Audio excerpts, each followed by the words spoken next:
Hi viewers, welcome to Politicos mid day news express. నేను మీ రాణి నాయుడు. ఈరోజు ఇప్పటి వరకు ఉన్న అప్డేట్స్ ఏంటో ఈ బులెటిన్లో చూద్దాం. దేశంలో ఎక్కడా లేని విధంగా సంవత్సరంలో 5 లక్షల ఉద్యోగాలు సృష్టించేలా తమ ప్రభుత్వం వినూత్న కార్యాచరణను రూపొందిస్తుందని మంత్రి కొలుసు పార్థసారథి తెలిపారు.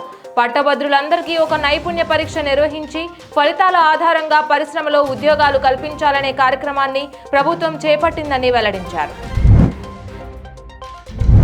మహిళా ప్రభుత్వ ఉద్యోగులకు ఏపీ గవర్నమెంట్ గుడ్ న్యూస్ చెప్పింది. ఇప్పటి వరకు ఉన్న 120 రోజుల మాతృత్వ సెలవులను 180 రోజులకు పెంచింది. ఈ మేరకు ఏపీ ప్రభుత్వ ప్రిన్సిపల్ సెక్రటరీ పీయూష్ కుమార్ ఉత్తర్వులు జారీ చేశారు. అంతేకాకుండా గతంలో కేవలం 2 పిల్లల వరకు మాత్రమే మాతృత్వ సెలవులు వర్తించేవి. తాజాగా ఆ నిబంధనను కూడా ఎత్తివేశారు.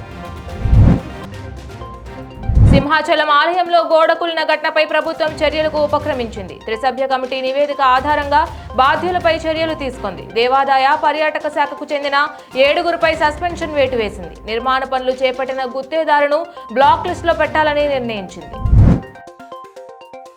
ఆర్టీసీ సిబ్బంది సమ్మెకు సిద్ధమవుతున్న వేళ తెలంగాణ ఆర్టీసీ యాజమాన్యం ఉద్యోగులకు బహిరంగ లేఖ రాసింది. రాష్ట్ర ప్రభుత్వ ఆర్టీసీ సంస్థ పరిస్థితులను వివరించడంతో పాటు ఉద్యోగుల సంక్షేమం విషయంలో యాజమాన్యం ఏమాత్రం రాజీ పడబోదని హామీ ఇచ్చింది. సమ్మె పేరుతో ఉద్యోగులను బెదిరిస్తే కఠిన చర్యలు తీసుకుంటామని లేఖలో పేర్కొంది.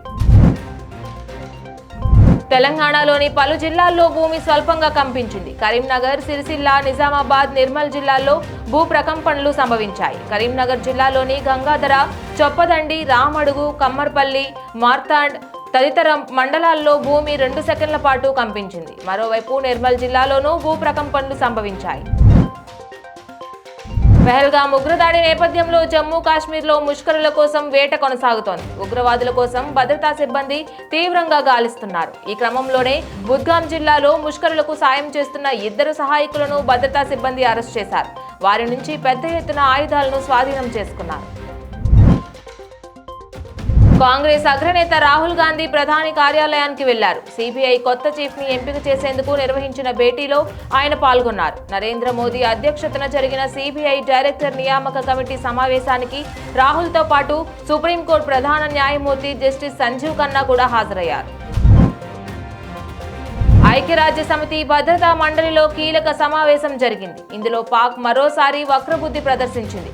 పాకిస్తాన్ అభ్యర్థన మేరకు ఐరాస భద్రతా మండలిలో అంతర్గత సమావేశం నిర్వహించారు. ఈ సమావేశంలో పహల్గామ్ ఉగ్రదాడిపై దృష్టి మరల్చేందుకు కశ్మీర్ అంశాన్ని లేవనెత్తింది. దాయాది ఆరోపణలకు భారత్ గట్టిగా బదులిచ్చినట్లు తెలుస్తోంది.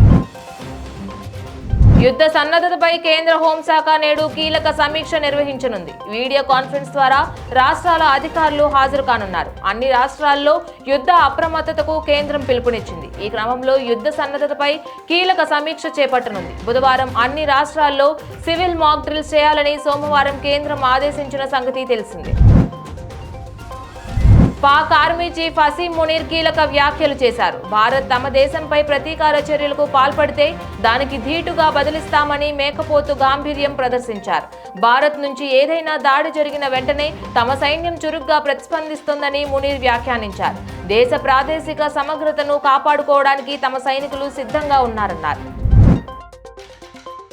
దేశీయ స్టాక్ మార్కెట్ సూచీలు మంగళవారం ఫ్లాట్ గా ప్రారంభమయ్యాయి. సెన్సెక్స్ 67 పాయింట్ల నష్టంతో 80,729 వద్ద ట్రేడ్ అవుతుండగా నిఫ్టీ 19 పాయింట్ల నష్టంతో 24,442 వద్ద కొనసాగుతోంది. డాలర్తో పోలిస్తే రూపాయి మారకపు విలువ 5 పైసలు తగ్గి 84.35 వద్ద ఉంది.